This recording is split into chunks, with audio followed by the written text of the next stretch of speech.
বোনের বাড়ির পাশে মেলায় সবাই মিলে একসাথে ঘুরতে গেলাম। আর মেলায় গেলেই কেন জানি পুরনো স্মৃতি মনে পড়ে যায়, সেই ছোট্টবেলার কথা।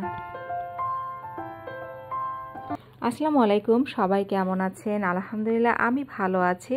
এই তো রেডি হয়েছি, মেলায় যাব সবাই মিলে একসাথে, বোন, ভাগ্নি, বাচ্চা, মেয়ে, ছেলেকে রেখে এসেছিলাম। আমার মেয়েকে নিয়ে এসে ধনুটে গিয়েছিলাম। তো আমি ধনুট থেকে ভিডিওটা করেছিলাম, সেই ভিডিওটা আপনাদের সাথে আজকে শেয়ার করব। এটা কিন্তু 2-1 দিন আগের ভিডিও, আমি যখন ধনুটে গিয়েছিলাম তো সেই দিনের ভিডিও। তো এই তো রেডি হয়ে বের হয়েছি, বাইরে বের হয়ে দেখি আজান দিচ্ছে, তাই মাথায় একটু কাপড় দিয়েছিলাম, আবার দেখি ঝিরিঝিরি বৃষ্টি শুরু হয়ে গেছে। তাই তো এখন বাচ্চারা যাবে, কি আর করার, ভিজিটি বৃষ্টির ভিতরে ছাতা নিয়ে চলে গেলাম। যেহেতু বোনের পাশেই মেলা, মানে বাড়ির পাশেই মেলা, এই জন্য আর বেশি দূরে না। আমি আবার রেডি হয়েছি, মেলায় থেকে আবার আমরা আমাদের বাসায় ব্যাক করে চলে আসব। এই তো চাচা চাচি কি সুন্দর করে দুজন মিলে একসাথে দোকানে বসে আছে। তো এখানে সুন্দর সুন্দর স্টল হয়েছে, এখানে ফুচকার স্টল আরও নতুন নতুন হচ্ছে, এখনও পুরো মেলাটা কমপ্লিট হয়নি, কারণ সামনে যেহেতু পূজার ভিতরে সবগুলো মেলায় টপ দোকান ফুল ভাল বসে যাবে। তো এখন অনেকটাই দোকান দিয়েছে, তাই ভাবলাম বাচ্চাদের যখন এনেছি, আর বাচ্চারা মেলার কথা শুনলে অনেক খুশি হয়, অনেক আনন্দিত হয়। তো এখানে দেখতে পাচ্ছেন অনেক স্টল, অনেক দোকানে বসিয়ে নিয়েছে। আর মেলা মানেই তো মাটির হাঁড়ি পাতিল, কতই না সুন্দর, তাই না? ছোটোবেলায় এতই মেলায় যেতাম, এতই কিছু কিনতাম, মানে একটুখানি পরপরই মানে পরপরই মেলায় যেতাম, এটা কিনবো ওইটা কিনবো, মানে বায়না একটা না একটা লেগেই থাকতো। এখন দেখি বাচ্চাদের নিয়ে আসছি, তারপরও ভালো লাগে। বাচ্চাদের নিয়ে যখন মেলায় ঘুরতে যাই সত্যি অনেক ভালো লাগে। আর এই চাচাটা কি সুন্দর করে দেখেন, দাড়িটা উনি চিরুনি দিয়ে আঁচড়াচ্ছিল ভালোই লাগছিল। আর এখানে চপ পেঁয়াজির দোকান, প্রায় অনেকগুলো দোকানে বসেছে। তো প্রথমে ভাগ্নে এখন খেলতে যাবে, খেলার জায়গায় যাবে সে এখন। তো এখানে আবার দেখতে পাচ্ছি অনেক রকম জিনিসই। তো এই তো এখান দিয়ে এই পাশ দিয়ে মেলার ভিতর থেকে বের হয়ে আসলাম, কারণ সাইডেই বাচ্চাদের প্লে গ্রাউন্ড, ওখানে বাচ্চাদের মানে যে বাচ্চাদের মেলায় যে খেলনাগুলো আসে সেগুলো বসেছে। তো এখানে যাচ্ছিলাম, যাওয়ার পথে দেখি খুব সুন্দর বেলনা পিড়া যেটাকে বলে। আবার এখানে এই চাচাটা হোরপা, আমরা বলি হোরপা, যেটা থেকে ধান নিয়ে আসে। আমি এর নাম আর একটা কি বলতে পারবো না, শুধু একটা নামই জানি।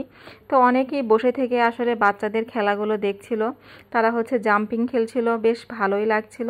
তো ভাগ্নে উঠবে, কারণ বাচ্চারা মানেই এরকম জাম্পিং, তার মধ্যে ছেলে বাচ্চা, ওরা অনেক এনজয় করবে। আর এরা যেভাবে করছিল, আমার ভাগ্নে তো একবার গিয়ে পড়ে গিয়েছে ওদের কারণে, কারণ এদের ভিতর ওই সবচেয়ে শুকনা। তো এখানেই তো আবার ছিল, মেয়েকে উঠতে বললাম, মেয়ে কিন্তু এগুলো ভয়ে উঠতে পারেনি, ও আবার এগুলো ভীষণ ভয় পায়, উঠতে চায় না। তো ভাবলাম ওকে কিছু কিনে দিই। এখানে নাগরদোলা আছে, নৌকা আছে। তো আমার মেয়ে আমার রুটি বানাতে খুব পছন্দ করে, তো এই সুযোগে বাচ্চাদের কিন্তু হাঁড়ি পাতিল রুটি বানানোর মানে মেলা মানেই তো বাচ্চাদের, মানে মেয়ে বাচ্চাদের যেগুলো খেলনা হয়। আর এই নৌকায় উঠতে কিন্তু অনেক সাহস লাগে, একবার উঠে যাওয়া হয়েছে, আর দ্বিতীয়বার উঠতে চায় না মনে ভুলেও। তো এই তো এখানে এসেছি, মেয়েকে কোনো একটা খেলনা কিনে দেব। এই তো তাকে 2টা জিনিস দিয়েছিলাম, হাঁড়ি পাতিল, মেয়ে বাচ্চা মানে হাঁড়ি পাতিল নিবে, তার এটা পছন্দ হয়েছে, সে এটা নিয়েছে। তো এখানে আরও দেখাচ্ছে সে কী নিবে, তার যেন নেওয়া শেষই হচ্ছে না, একটার পর একটার তার আবদার লেগে আছে। তো এখানে ভাগ্নি আবার তার পছন্দের চুড়ি নিয়ে নিয়েছে, কাচের চুড়ি, কারণ সে তার কাচের চুড়ি পছন্দ হয়েছে। আর মেলাতে কিন্তু কাচের চুড়িগুলো খুব সুন্দর পাওয়া যায়, আমারও কাচের চুড়ি অনেক পছন্দ, তার আবার ব্ল্যাক কালার চুড়ি অনেক পছন্দ হয়েছে, এই জন্য সে নিচ্ছে। আমাদের হাতের মাপের চুড়ি ছিল না, শুধু বাচ্চাদের চুড়ির মাপে ছিল। এই তো দেখতেই পাচ্ছেন কত সুন্দর চুড়ি। তো এখানে ভাগ্নে আবার তার পছন্দ মতো একটা গাড়ি নিয়েছে, তার এই গাড়িটা অনেক পছন্দ। সে খেলে এসে একদম ঘেমে শেষ, প্রচণ্ড ঘেমে গেছে। তো এখানে মেয়ে আবার হাঁড়ি পাতিল নিবে, তো বললাম চলো ভিতর থেকে কয়েকটা হাঁড়ি পাতিল নিয়ে দিই। তো তাকে পছন্দ করে কয়েকটা হাঁড়ি পাতিল নিয়ে দিয়েছি। সে আবার হাঁড়ি পাতিলে এখন ভালোই খেলতে বোঝে, মানে পাতা দিয়ে, চাল দিয়ে, এগুলো দিয়ে একটু হাঁড়ি পাতিল দিয়ে খেলাধুলা করে। তো বললাম আচ্ছা নিয়ে দিই, তাতে যদি একটু মোবাইল দেখা বন্ধ হয়, একটু কমে যায়, সে যদি হাঁড়ি পাতিল দিয়ে খেলা একটু শেখে, এই সুযোগে নিয়ে দিলাম। আর এখানে এই তো প্লাস্টিকের একটা বটি, এইটাও নিয়ে দিলাম, কারণ স্টিলের বটিগুলো আমার ভীষণ ভয় লাগে, কারণ 2জন বাচ্চা একসাথে খেলাধুলা করে, কখন কি হয় দুষ্টামি করতে করতে যদি একটা মেরে দেয় তাহলে অবস্থা খারাপ, এই জন্য প্লাস্টিকের বটি নিয়ে দিয়েছি। আর একটা টিফিনকের বাটি, এটা নিয়ে দিয়েছি। আর এই মাটির এগুলো কিন্তু খুবই সুন্দর লাগে, তাই না দেখতে? আমার তো ভীষণ পছন্দ হয়েছিল, কিন্তু আসলে গিয়েছিলাম হুন্ডাই করে, এই জন্য ভেবেছি কিভাবে নিয়ে যাব। 3 জনে যাওয়াই কঠিন, আর হুন্ডাই করে হচ্ছে এগুলো ধরার মতো অবস্থা নেই। এই জন্য এত কিছু নিইনি, কারণ আমাদের শেরপুরে কিছুদিন পরে মেলা শুরু হয়ে যাবে, পূজার মেলা। তখন তো বাচ্চারা নিয়ে গেলে অবশ্যই তখন হচ্ছে অনেক খেলনায় কিন্তু অনেক কিছু কিনতে পারবো। এই জন্য তেমন কিছু একটা কিনে দিইনি বাচ্চাকে, তাই তো মেয়ে অনেক কিছু নিয়েছে।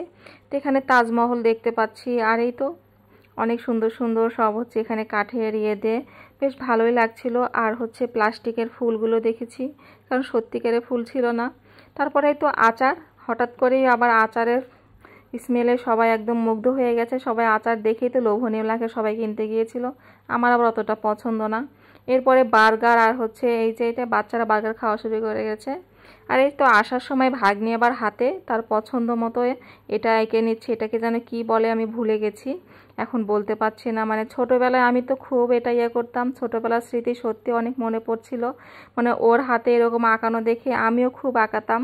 মার কাছ থেকে টাকা নিয়ে দিতাম দৌড়, যখন গ্রামে মেলাগুলো লাগতো, গিয়ে বলতাম একবার করে না, হাতটা ধুয়ে এসে তারপর আবার করতে যেতাম। মানে খুবই পছন্দ ছিল, মেহেদি পরার মতো। অনেক সুন্দর তাই না? ভালোই লাগে কিন্তু এই ডিজাইনগুলো। মেলায় এসে যদি এগুলো না করেন তাহলে ভালো লাগে বলেন? ভালো লাগলে ভিডিওটা শেয়ার, ফলো এবং লাইক দিবেন। আমার একটা ইউটিউব চ্যানেল আছে, সম্রাট ডলার লাইফস্টাইল, সেখানে গিয়েও পারলে আপনারা ঘুরে আসবেন, একটু সাবস্ক্রাইব করে আসবেন। সবাই ভালো থাকবেন। আল্লাহ হাফেজ।